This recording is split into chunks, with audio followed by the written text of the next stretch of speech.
Today's episode is a free preview of our sister podcast, To Save Us from Hell. This is the only independent podcast about the United Nations. Co-host Anjali, Dayal, and I are bona fide UN experts. I've covered the UN as a journalist for nearly 20 years. Anjali is a professor of international relations at Fordham University who teaches and researches and studies the UN. And with our powers combined, we bring you insights and analysis about all things United Nations that you simply can't find elsewhere. Full episodes of To Save Us from Hell are available exclusively to paying subscribers. You can get a subscription via globaldispatches.org following the links in the show notes of this episode, or if you're listening directly in Apple Podcasts, you can unlock a subscription in-app. What we're doing with this show is truly unique, and I hope that you will help us keep this show alive and sustain our coverage of the United Nations. Enjoy the episode.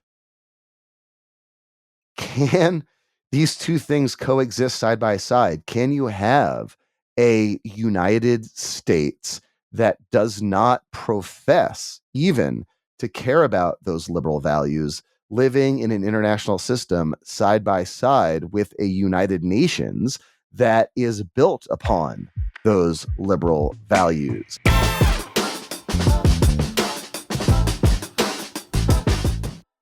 Welcome to Save Us from Hell, a podcast about the United Nations. I'm your co-host, Mark Leon Goldberg. I'm a journalist. I run Global Dispatches, and To Save Us from Hell is a project of Global Dispatches. And I'm Anjali Dayal. I'm Associate Professor of International Politics at Fordham University in New York. And I teach and I do research and I write about the United Nations. So Anjali, this is our 51st episode, the first episode of 2026. And our intention for this episode all along was to give you, dear listener, a preview of the big stories that will drive the agenda at the United Nations in 2026. A lot to talk about to that end. But then on Saturday, and we're recording this on Tuesday, January 6th, of course, Venezuela happened. Yeah. So instead of kind of talking about all of the big storylines that we'll be following throughout the year, we'll do that next episode. Yeah. But today, Anjali, Venezuela, my gosh. I took to social media and I think like 3 of my 4 initial posts were just, what the fuck? Yeah, pretty much. Yeah. You know, I was stunned, obviously. You know, it's funny. I recorded an episode on Venezuela before the end of the year, before I went on vacation, to publish on Monday. Events obviously overtook what we discussed about a week prior. So I did publish an episode with the great Elizabeth Dickinson of the Crisis Group, who told me about what was happening from her base in Bogota, Colombia. I really recommend that conversation to listeners who want a broader understanding of the political context in Venezuela in which this is all happening. But this is a podcast about the UN, Anjali. So let's talk about how this action in Venezuela is being interpreted and impacted by the UN and at the UN. So we saw this kind of incredible and stunning military action on Saturday. And on Monday morning, there was an emergency Security Council meeting on Venezuela. Yeah. Why don't you take it from there? The Security Council meeting was called by Colombia, this was the first meeting of the Security Council this year. It was also the first meeting for the new slate of elected members, of which Colombia is one. Yeah, you had Colombia, Bahrain, Democratic Republic of Congo, and Latvia. Yes. Oh, I'm so good at this. Yeah. It's like it's my job or something. Oh, who knew you could do that, right? So it was the first meeting of the New Year's, the first meeting with this slate of elected representatives.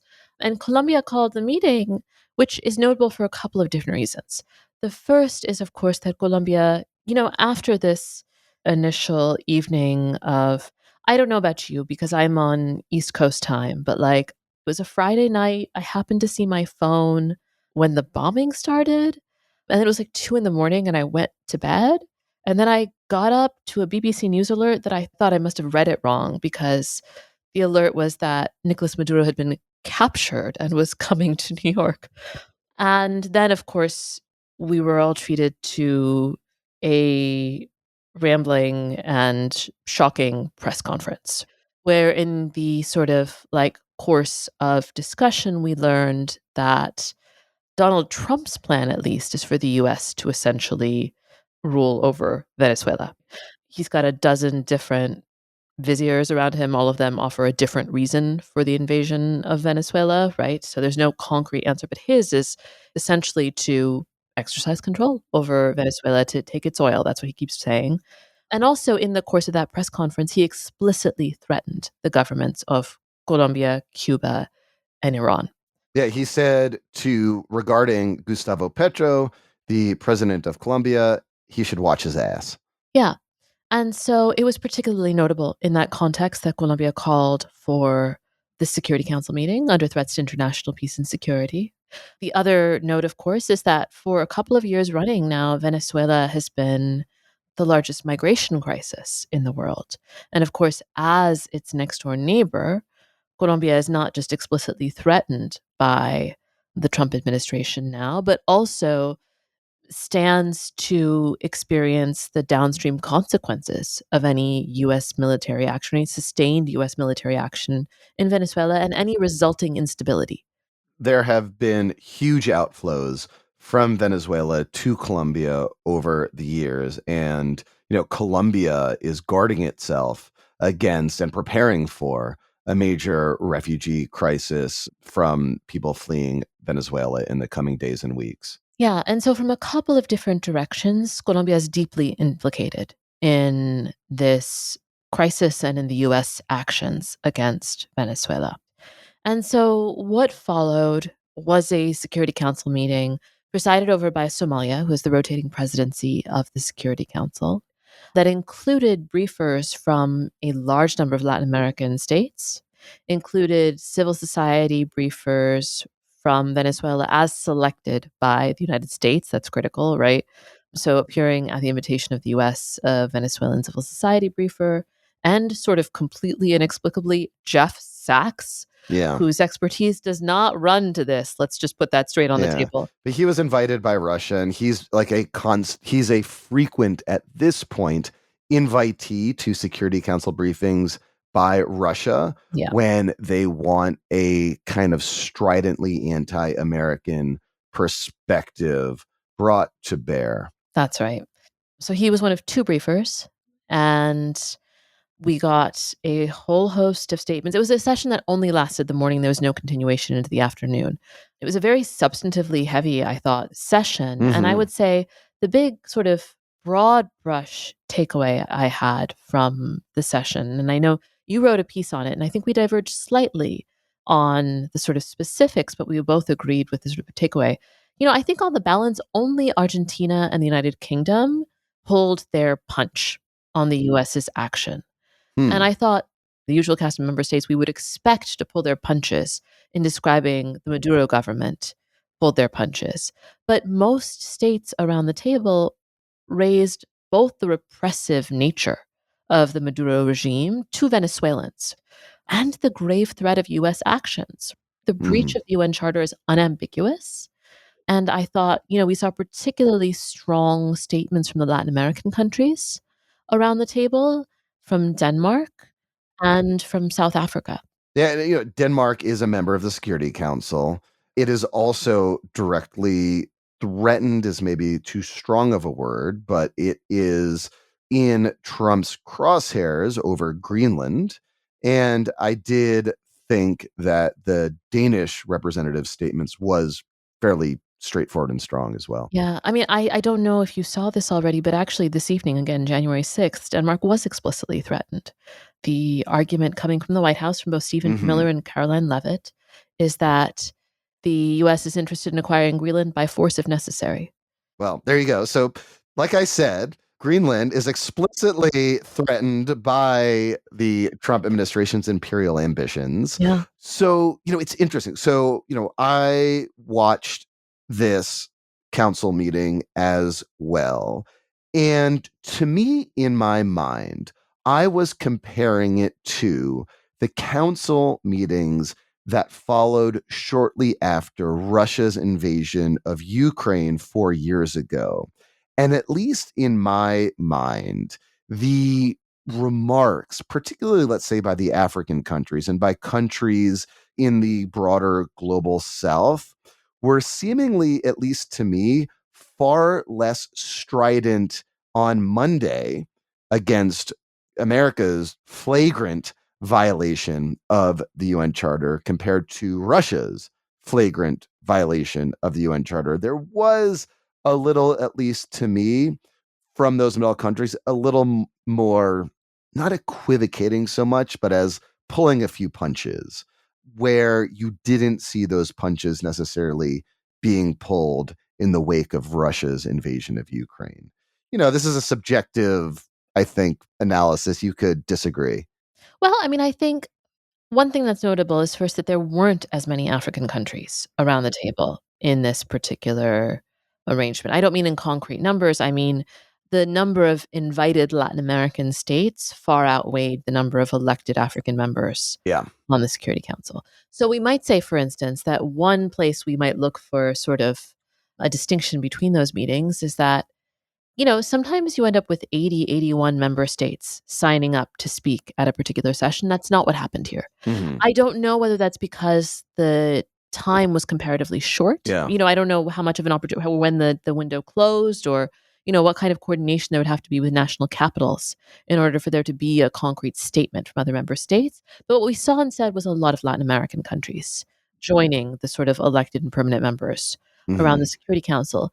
In that context, I would say Brazil, Chile, Mexico, all three made particularly strong statements condemning the action. That's, of course, in addition to Colombia's. A lot of the contours of other Latin American countries around the table fell where we would expect them to, along the same lines as Colombia's statement, which is essentially that, the violation of the UN Charter is unambiguous, and the shadow of past periods of interventionist US foreign policy is still strong in Latin America.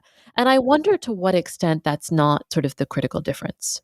And I also think some of it has to do with the nature of the Maduro regime, because a lot of what we heard around the table wasn't both sidesing the situation, but saying the Maduro regime is one that has been repressive and authoritarian.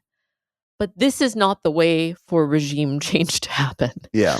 And I think that sort of 1-2 makes for a less clearly like black and white speech, because when we think about the nature of the Ukrainian government, when we think about the nature of the pitch Ukraine made in front of every international body, it was essentially saying, like, this is something Volodymyr Zelensky said explicitly to the US, to the two houses of Congress when he addressed them. What we're asking for is the right to die in our beds at our own time, not Mm-hmm. the time our neighbor decides. That's what every person wants. Mm-hmm. And that's a universal pitch that's quite easy to make. That is not a pitch it is possible for the Venezuelan government to make, because the Venezuelan government is at odds with the Venezuelan people Yeah. in many ways. And in that sense, what we saw, I think, when the Venezuelan permanent representative started speaking, you saw immediately, I think, the sort of situation unfold where his first words were of critique for the civil society briefer. And if I were writing a speech like that, if I were thinking, how do I build the biggest possible constituency for my case, I would have started where he landed at the end of the speech, right? How can the international community tolerate this kind of violation when it threatens them all? Mm-hmm. That was the argument that Ukraine made. But the Venezuelan government is not the Ukrainian government. And I wonder to what extent that difference Mm. shadowed the meeting in a way that doesn't, of course, justify the invasion, which none of them did except for Argentina. Yeah. But that's the sort of big distinction, I think. The second distinction that I think is sort of relevant here is that a lot of member states talked about how ultimately the fate of Venezuela should be decided by the Venezuelan people. And that is a subdued statement in context, but it is a powerful argument about where sovereignty lives. It doesn't live with the Venezuelan government, it lives with the Venezuelan people. But the road to get there is going to be rough, and even rougher now than it would have been a month ago. So this Security Council meeting was, just one meeting in a moment of time. But stepping back, I'm looking at the actions by the United States on Saturday, and I can't help but to think that this might be one of those singularly consequential historic inflection points. And tell me if I'm being alarmist here or talk me off a ledge, Anjali, but I can't help but compare this moment to the 1956 Suez Crisis, which showed the fecklessness of the French and British empires, hastening a period of rapid decolonization, or the 1989 fall of the Berlin Wall, hastening the dissolution of the Soviet Union, or the September 11th attacks, the US response to which paved the way for China's emergence as a key major global player. To me, this might be one of those key big inflection points that historians might look back decades to come as the moment in which the United States singularly abandoned its position as a leader of the liberal international order, and in so doing, helped to undermine, if not expose, the fecklessness and the weakness of the United Nations itself. Because remember, Anjali, as you and I have talked about many times over this past year and a half on this show, the UN was created to guard against the kind of naked imperialistic conquest that the United States now is seemingly undertaking in Latin America. And for the last 80 years, the United States was the key backer of that liberal international order. Now, obviously, the US, in word and deed, didn't always live up to expectations, but never did it take an action just so nakedly imperialist. The justification for this operation was to secure access to Venezuela's oil. That's from Donald Trump himself during that press conference on Saturday. Then the following day, Marco Rubio made, his appearances on various Sunday morning talk shows and said, yeah, we're getting Venezuela's oil so that Russia and China don't.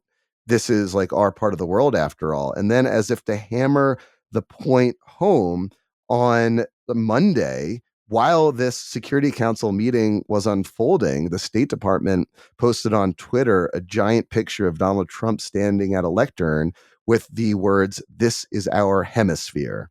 Now, 34 other countries might disagree, but this is just an explicit appeal to American dominion over all of the Western Hemisphere. Nothing like the United Nations has encountered before. Yeah.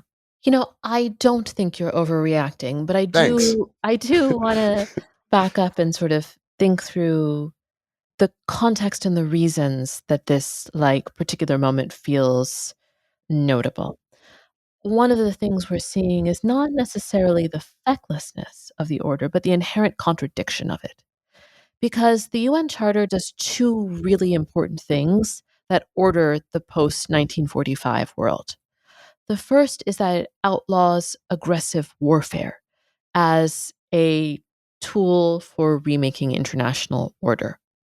The second is that it underwrites post colonial sovereignty. The mechanism that it uses to invest powerful states in these two projects, in particular, that first project, the outlawing of aggressive warfare, is the creation of a UN Security Council that binds the great powers of the day to a framework in which they get to exercise an outsized voice in international peace and security. That, functionally, to some extent, is a neo imperial project.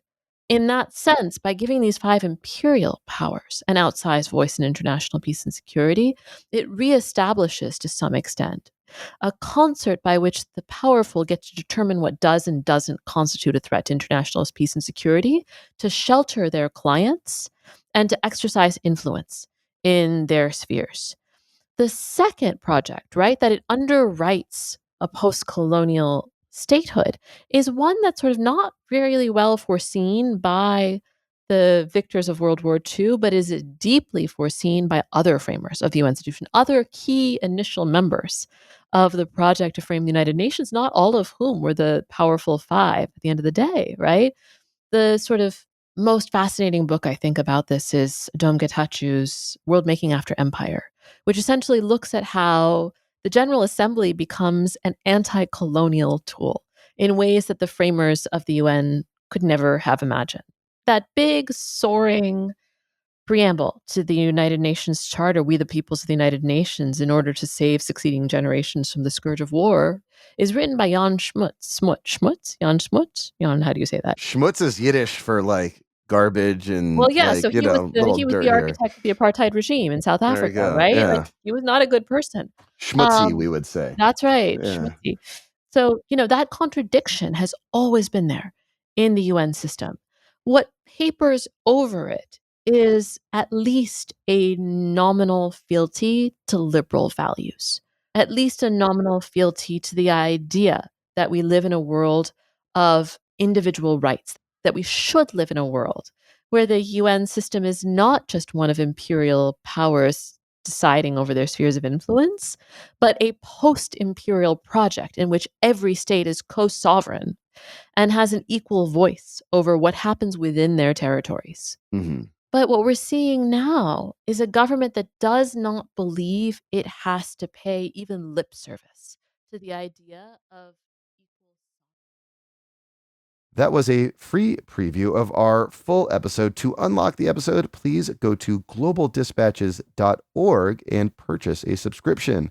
We rely on your support to keep this show going. Thank you.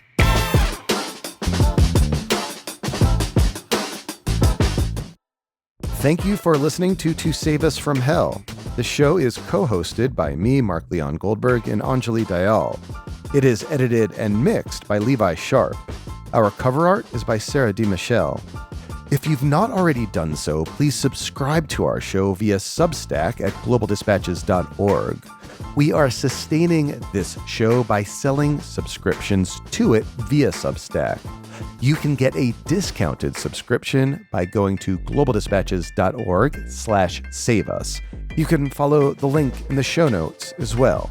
And finally, if you'd like to discuss this episode with us, please visit globaldispatches.org and click on chat, where we'll be around to discuss what we discussed in this episode.